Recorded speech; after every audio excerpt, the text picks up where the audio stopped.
Hey, it's Holly. In today's video, I am showing you what I've been working on. I have been hard at work trying to make my own little poly figures.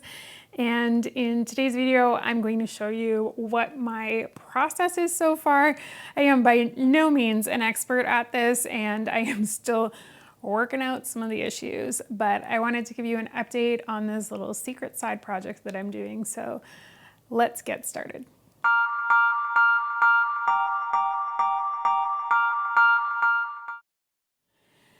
Okay, so about almost 2 months ago now, I decided I wanted to give making my own figures a shot, but I have no experience doing this. And what I'm about to show you probably isn't the best way to do it, and I'm still working out some of the kinks, but I have made several attempts at this and currently am hopefully at the most successful part that I've been at as we're kind of learning and working through different problems here. But I have been successful in making some of my own, bear with me here, poly figures, and I'm really excited to share with you how I've been making these. They're not perfect. I still have some kinks to work out here, but I'm going to show you how I got here. I will say it's been a really long process, and I actually have just containers full of failure. And I like to show this because I don't want anyone thinking that I just got this on my first try. Here are some good examples. This is a poly that just has like no face. A lot of these were just complete busts. As you can see, as you can see with this one, she has absolutely beautiful back of her hair and then no face at all. So a lot of this really has just been trial and error. I've never played with these materials before. I'm not going to show you the full process today because I really want to iron out all of the kinks before I do that, but I'm going to show you the process of taking my existing mold that I made and pouring it with resin, which is what these are made out of. And we'll see what our outcome is like today. I have made a few changes to my current mold, but just to give you some idea of the basics of the process, effectively, I am using two materials. I am using, this is Smooth On brand Mold Star 16 Fast silicone rubber. They make all sorts of different silicones, and this is the one that I'm using. What I've learned about this process is that different materials have different pot lives, is the word that they use. So it's basically how long you have to work with it before it starts to solidify. So the particular silicone I've been using has a pot life of 6 minutes and then a cure time of 30 minutes. On the flip side of that, once you have made a mold, the resin, which is what actually makes the plastic figures, I'm using the same brand. So it is Smooth On Smoothcast 321 is what I'm using. I don't know if this is the best resin for my application, but this is what I'm currently using.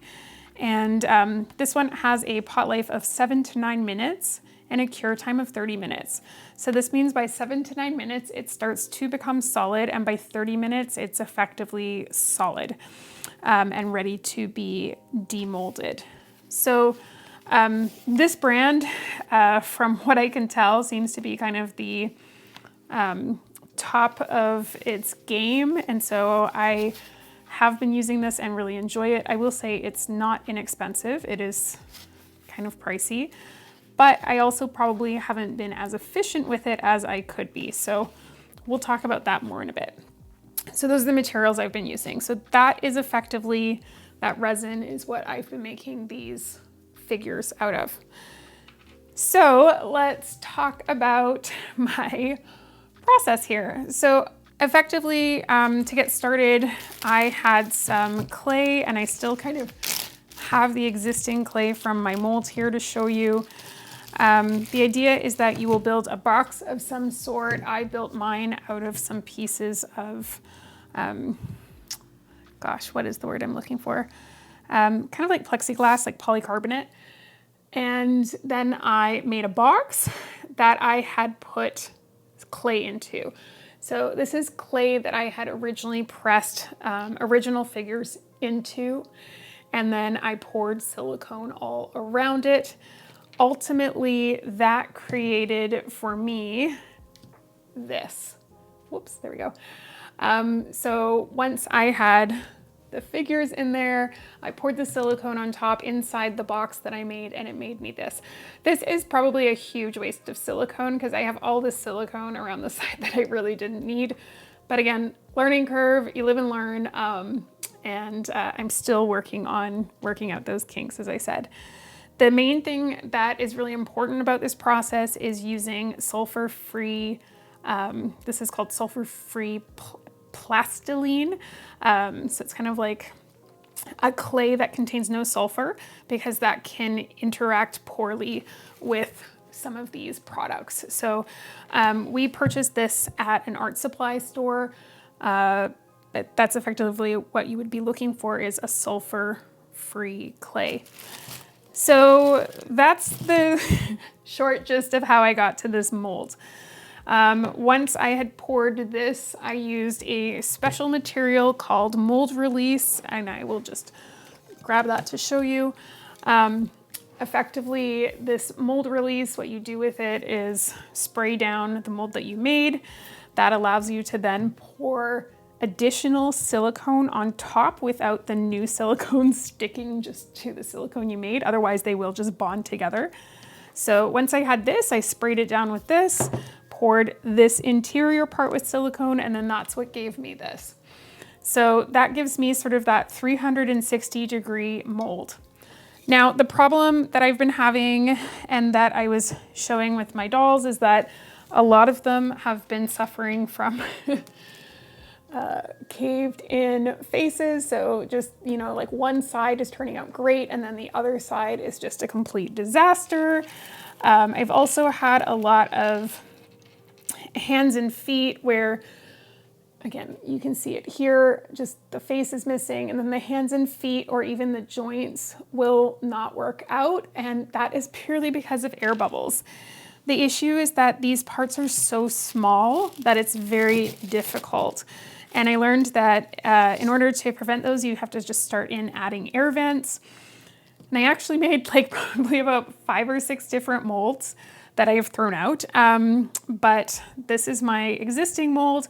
And the way that I've set it up is effectively, I am going to pour silicone into here, not silicone, sorry, resin into here, press this in, and then I have punched, if you can see that there, air holes in the top. Now I have specifically left a space for me to punch a hole to show you how I do that. But this means that once I've got everything poured in here, all of the air bubbles can ideally float up and out. Not a perfect science, and I will say that even people that do this regularly still run into issues. The best way to avoid that is to use a vacuum chamber. I don't have a vacuum chamber. I'm not sure if I want to go down the path of buying a vacuum chamber, but that would be the perfect way to get the bubbles out. So anyway, that's how I got my mold.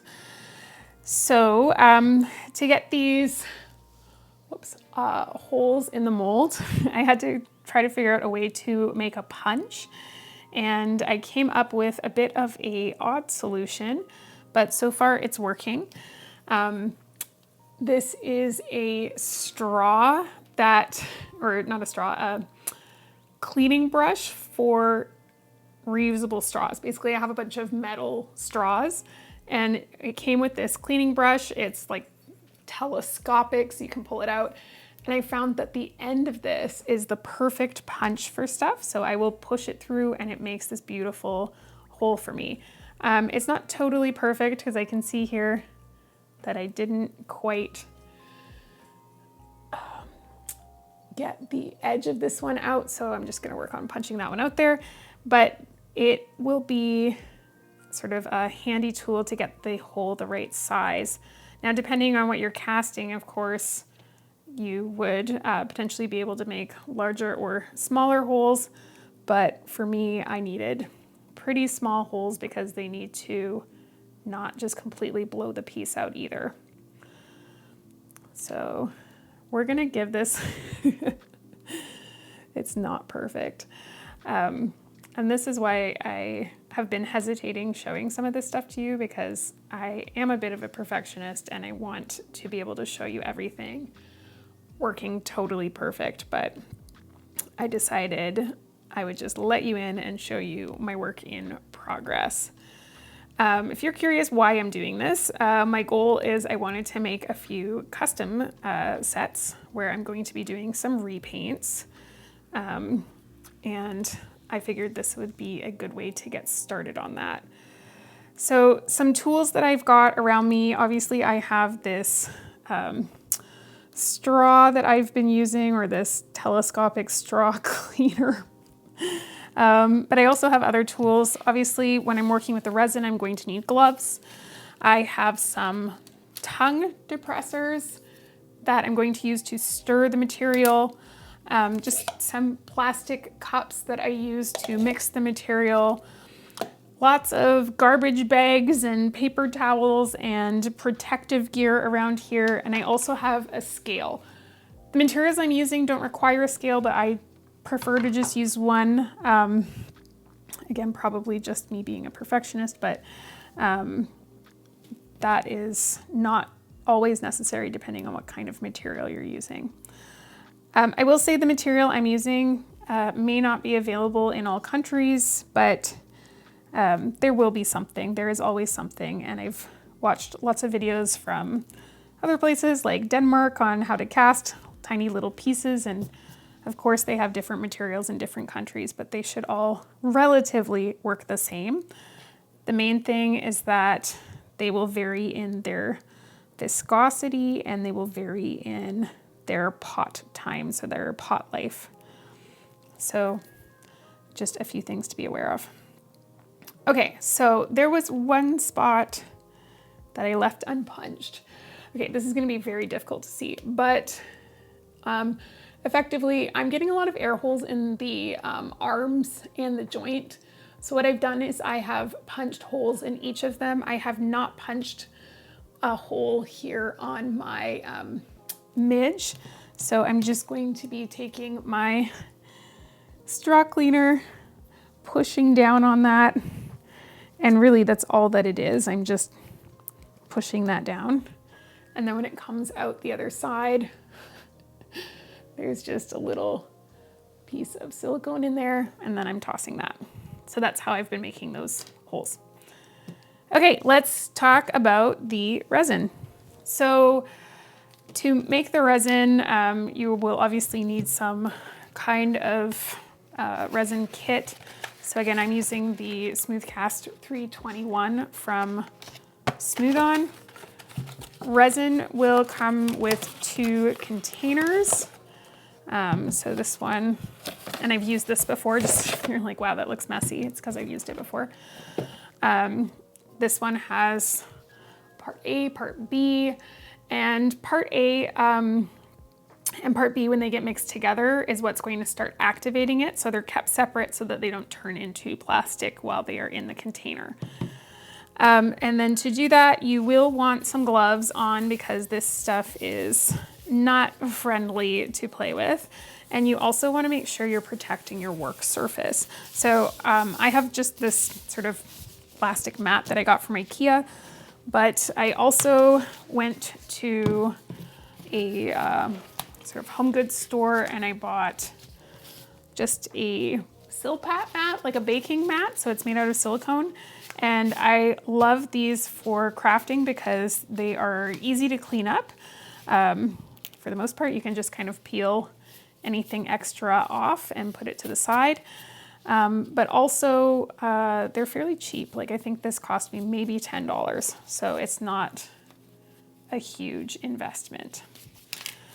Make sure you've got lots of garbage bags and paper towel and whatever else you might need to keep your area clean nearby. And I, again, prefer to use a scale. So just remember that lining this up is really important. I used a cookie cutter to make it a star shape. I don't know that that was the best idea. I was just being cute with it. but you want to make sure that everything lines up. So I can see there's a Tina and a Midge there, and I'm just making sure that those shapes are all in the right spot so that I'm ready to go. You really do want to have everything prepared and ready to go before you even start mixing, because once you start mixing, again, with this material at least, I only have 7 to 9 minutes until it starts to solidify. Okay, so I think we are ready to give this a shot. So first thing I'm going to do is I'm going to mix up my materials really well so that I know they are good to go. They can be stirred, you can shake them. I prefer to just use one of these tongue depressors and stir them really well. So you're going in there and you're just giving it a very solid stir, because it does settle over time and it won't activate properly unless you have taken the time to stir it. So this is an important step every single time you use these.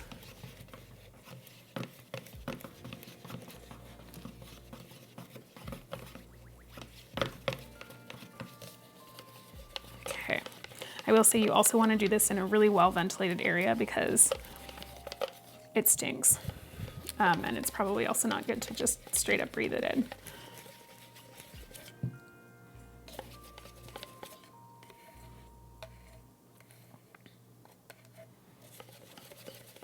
Okay, so I think that one is stirred. Garbage bag. And then we're going to stir this.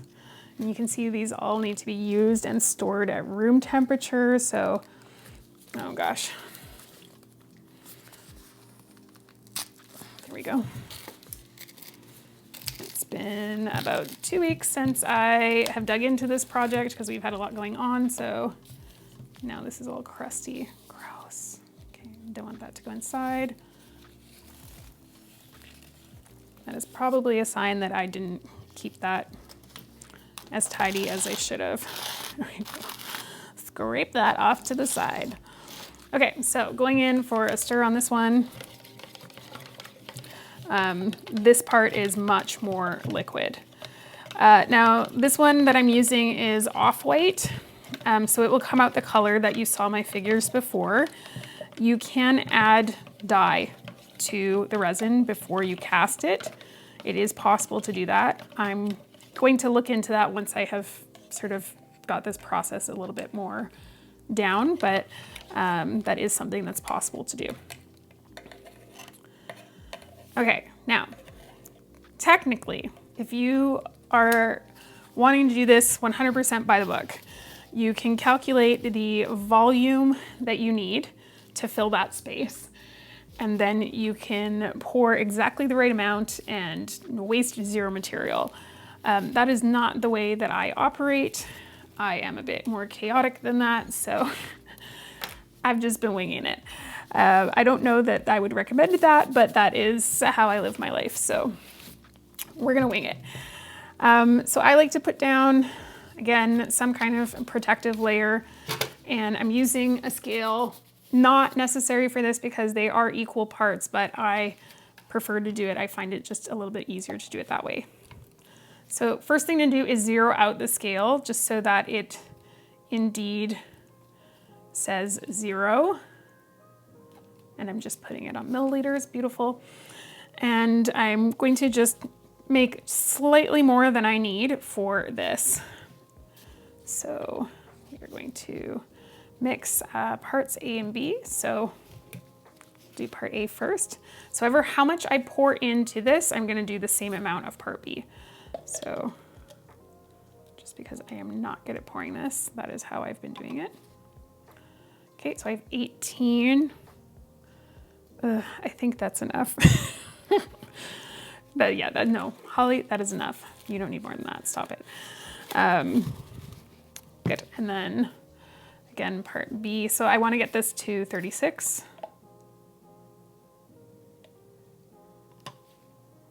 So that's 27.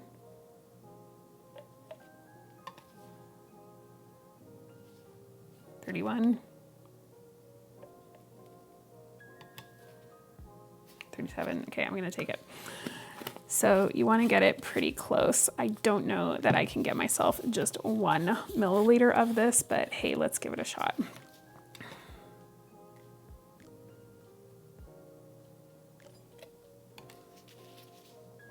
Okay, that should be fine. It's not a perfect science. All right, so now that we've got that all in there, I am going to take a tongue depressor and I am going to mix this up. So once these two are touching each other effectively, they start activating. So now at this point, the clock is on and I have 7 minutes or less to get this poured in and done. So depending on what the pot life is, you have to be aware that that's how long you have to work with the material before it's basically unusable. So it is pretty quick. Now, you do have to stir it really well to make sure that it is properly mixed and will solidify properly. But also this starts to activate it. So I usually do take a good 30 seconds to a minute to get it really nice and stirred, even though it's not a lot of material. Now this one I'm using is quite low viscosity, so it's really runny. Some are thicker than that, but that's what I'm working with here. Okay. So when I do the pour, I like to put some paper towel underneath because inevitably some is going to come out the sides. And I do it so that the holes again are on the top so that the air bubbles can rise. There is a little bit of a rocking motion I'm gonna do to help with that, but effectively I am just going to pour some in and then push it out with this.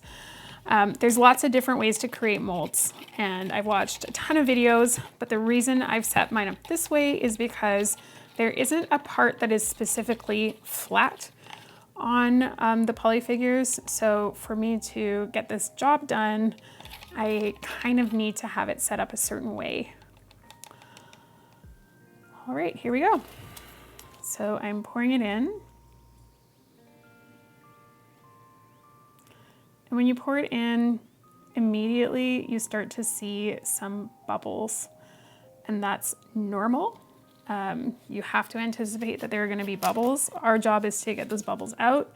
So I like to just agitate it with a tongue depressor to kind of pull the bubbles out. And they tend to get caught anywhere that there's like a little pocket. So in this case, the arms, the joint, sometimes the hair, but as I'm doing this, I can see the bubbles rising to the surface, and that's good. That's what we want to see. But I do, because I have a little bit of time to work with here, I do take the time to go in and just try to release as many of those bubbles so that they don't get trapped, because any bubbles means I am not going to have a beautiful figure. Okay, so that looks great.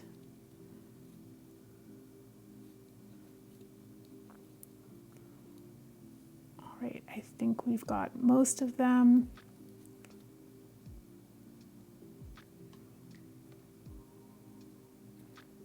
As you can see, I am very particular about this stuff, but it pays off, folks.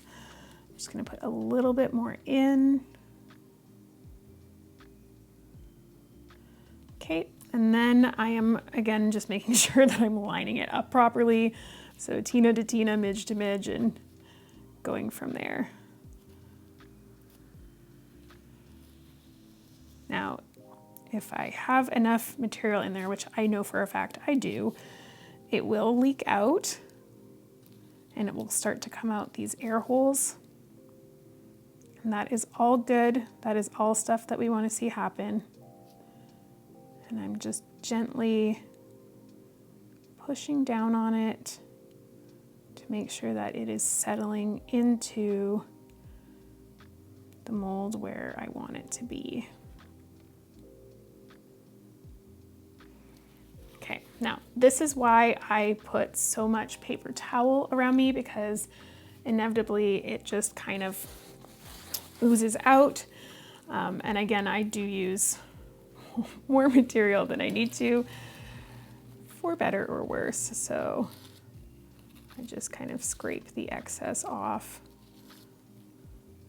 And then anything that's in these holes, right? This is meant for the air to come up, and it will come up even though there's material in it. But anything that's in there is going to be really thin, and you're able to clip it off. So when we demold these, there will be a bunch of like random sticks coming out of the figures, and that's okay, because you can just clip them off with any kind of little cutter, like a wire cutter, for example. So it's not a big deal. We just want to get most of that excess off. So the cure time for this resin is 30 minutes. 30 minutes means at 30 minutes it should be hard.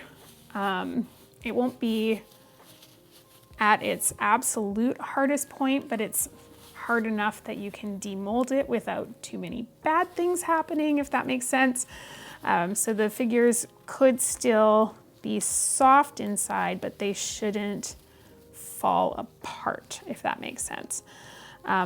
Over a few hours, it will become even more solid. So sometimes I've thought, oh, that didn't really work. And then a few hours later, you're like, wow, that is very, very firm. So that is my, bear with me there. That is my now resin casted in there. So we're gonna come back in probably about, I'm gonna give it 45 and see how this went. Okay, so it has been closer to about 45 minutes here. So I've got, this is the cup that had the residual resin in it, which if you can hear this, solid as a rock. So it's kind of amazing.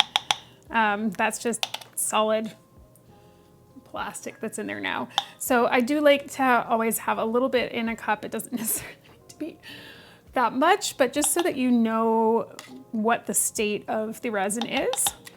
Now I don't know how this is going to turn out, so we'll cross our fingers. I'm just going to tidy this area up a little bit just because I want as much free space as possible. But my hope is that we'll have slightly less bubbles in this. You never really know until you demold it, and sometimes this will take multiple attempts, so fingers crossed. So when I pull this out, I usually have a few tools at hand. I like to have one of these tongue depressors. This is just like from a Cricut. It's a weeding tool, but it's so good for picking this stuff out. And then I also just use a pair of tweezers. I have a file here that I will use to file down some of the plastic. But again, if any of it got on like this silicone mat, the nice thing is that it literally just peels right off. So this is very satisfying to do. So I will usually start just by pulling some of this stuff off and going from there.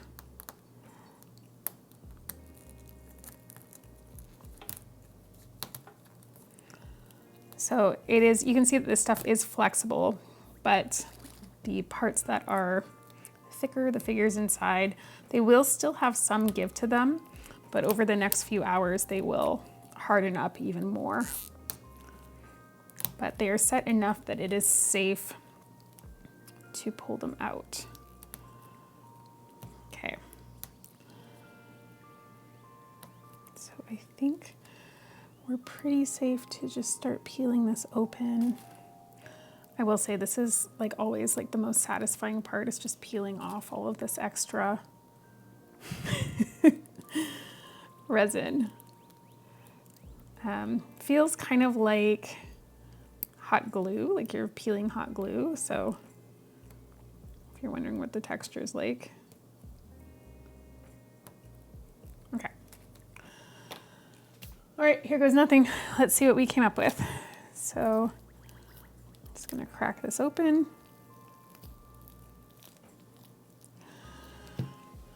So here's what the back looks like. So you can see that it picked up the detail of the figures. And just to give this a quick look, wow, this actually looks amazing from the back. I am super happy with that. You can see there, hopefully that'll focus. All of the detail in their hair came out so beautifully. I'm super happy with that. Now there is like excess resin here. That's normal. It will all just kind of peel away. Moment of truth, folks. Okay, this one did not turn out amazing. Let's see this one. And this one's not too bad. The thing is, we're getting there. And I think that's what's important is I can see where I still need to focus my efforts.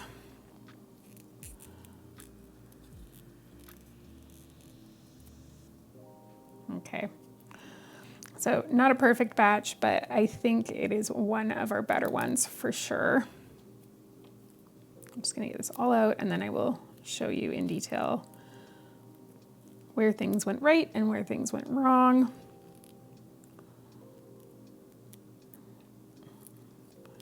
And this is why to do something like this, you need a lot of patience and a lot of practice to figure it out. And when you're dealing with parts this small, you have to expect that there's going to be a learning curve. So if you're contemplating something like this, you gotta have a lot of patience. Okay. So where this went right, the shape of these is wonderful. Something I should have done is kind of tumbled this a bit. So when you get the resin in, just to give it like a quick tumble, that may have helped. I don't know for sure if it would have helped, but it could just be that I got unfortunate with the placement of some of these bubbles. But here is the Polly figure. So the problem with Polly is she has little air bubbles in her head. But if I were to snip off these little air vents on her, she otherwise looks really sharp.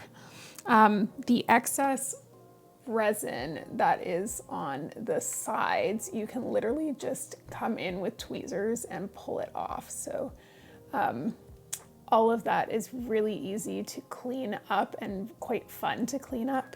And then these string things coming out of her. When it's soft, you can twist it and pull it off, just kind of doing that.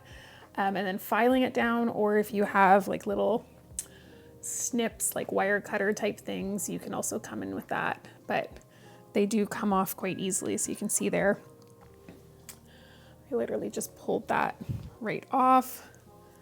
So if we do that with the rest of this, you can kind of get an idea for what the figure would look like if we had gotten the bubbles out of her face. Now, that's not to say that she's a total lost cause, because some of these I do intend to modify. So I am going to keep this because everything else about her really does look great. Her joint looks absolutely lovely. That came out really well. I'm very pleased with it. And anything that's kind of like excess in here inside the joint, I will just take this weeding tool and kind of punch it out and then just pull at it with tweezers, and you can, again, very quickly clean these up. I do find they're easier to clean up when they're still a little bit soft, but that's like half the fun.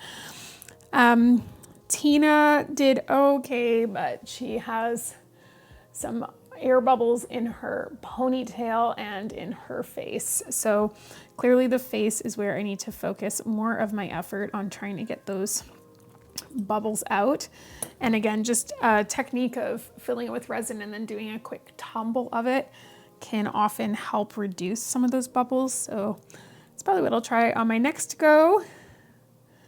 And then this midge also just got a bubble in her face.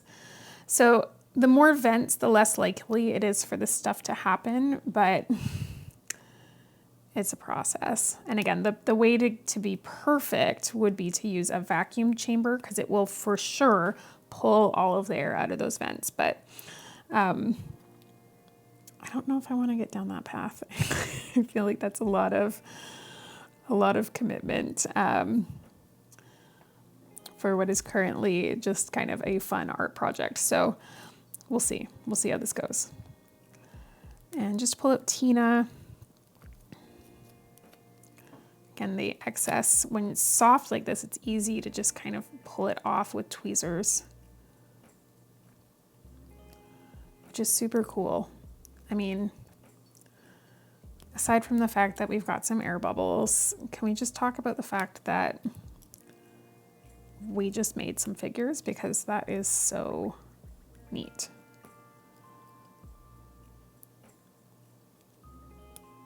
Oops. Okay, you can see Tina there.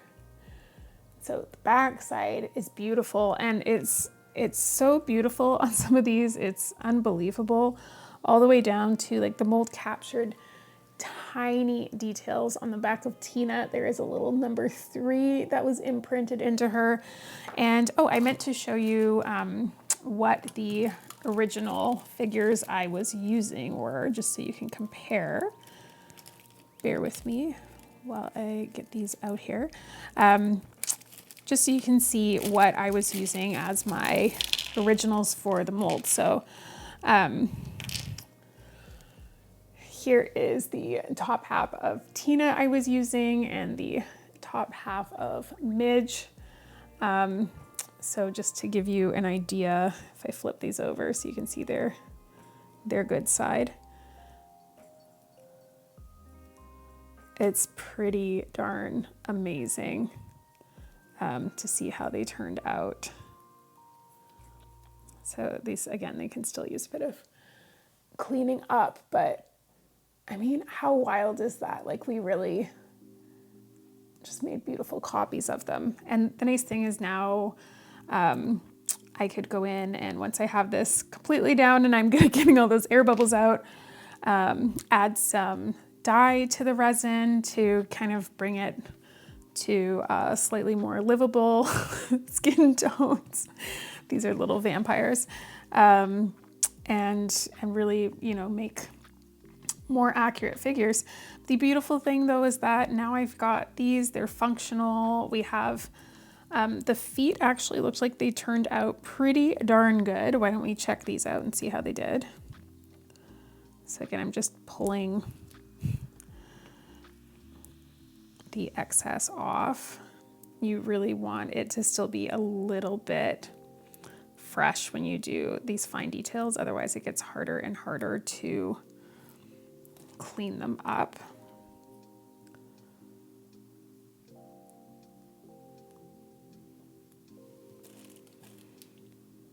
And then anything that is left over from that, I will use the file.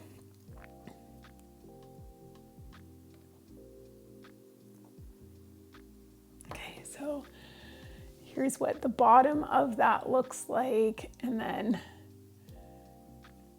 these are, bear with me while I get my focus in there for you. These are the feet. So again, I like to let them harden a little bit more, but they have a beautiful, I am so happy with how this turned out, absolutely beautiful joint on them.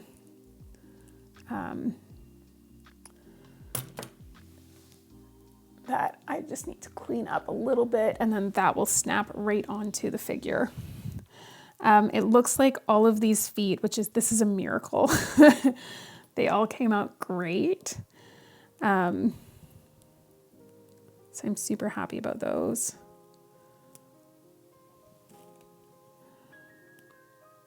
Now, if you happen to play with resin, one, please don't be overly critical of me because I'm just learning. But if you have any tips for me on how to get some of these bubbles out, I am all ears. I do think tumbling the mold a few times probably will help. to get some of that out, but I am quite happy with this, you know, as someone who is a complete beginner when it comes to this type of art. I will say I'm very impressed at how accessible it can be. It obviously takes patience and practice, but this is so cool.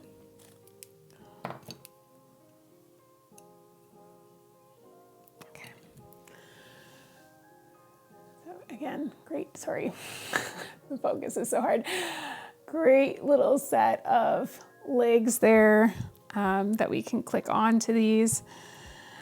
So my goal, just to give you a little bit of insight without giving too much away, my goal is to make a themed compact. I have a few duplicates that are in less than amazing shape, and I figured if I was going to attempt a repaint, why not just try to make my own figures?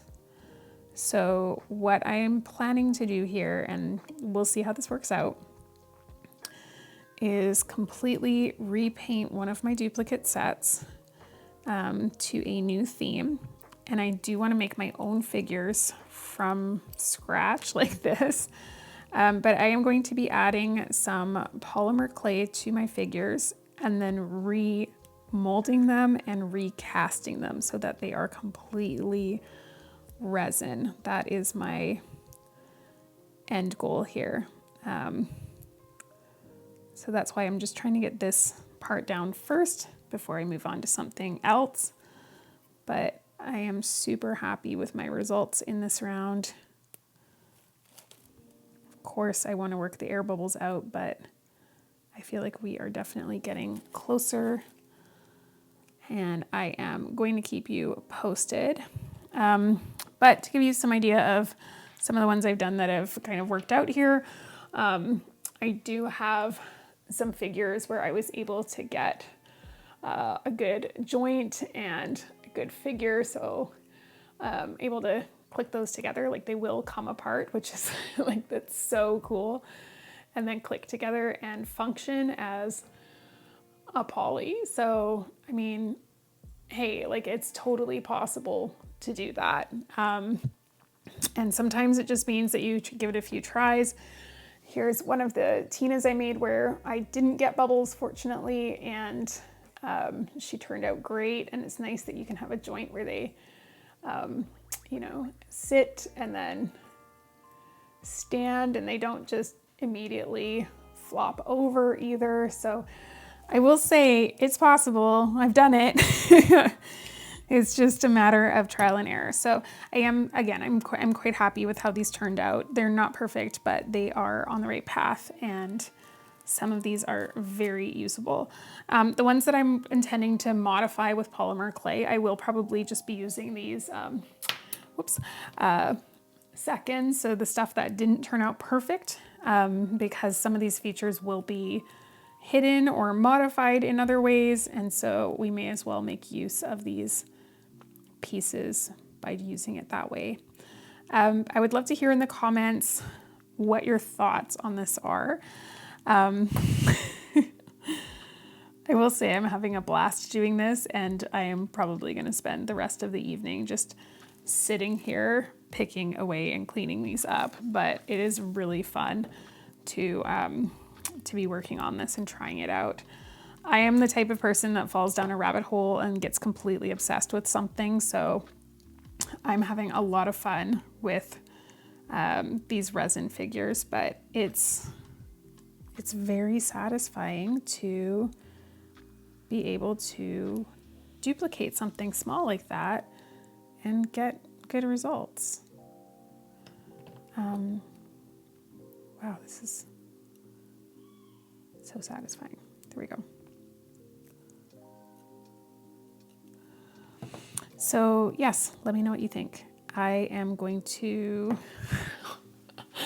get back to cleaning these up, but pretty happy overall. And I hope that gave you some insight into this little project I'm working on. I'm not going to tell you the theme. I'm not going to give you any more details. I want you to be surprised, but that's the big stuff that I am working on right now. So stay tuned. I hope to share with you my completed project and then all of the little videos adding up to it of how I achieved it. But that's what I'm currently working on.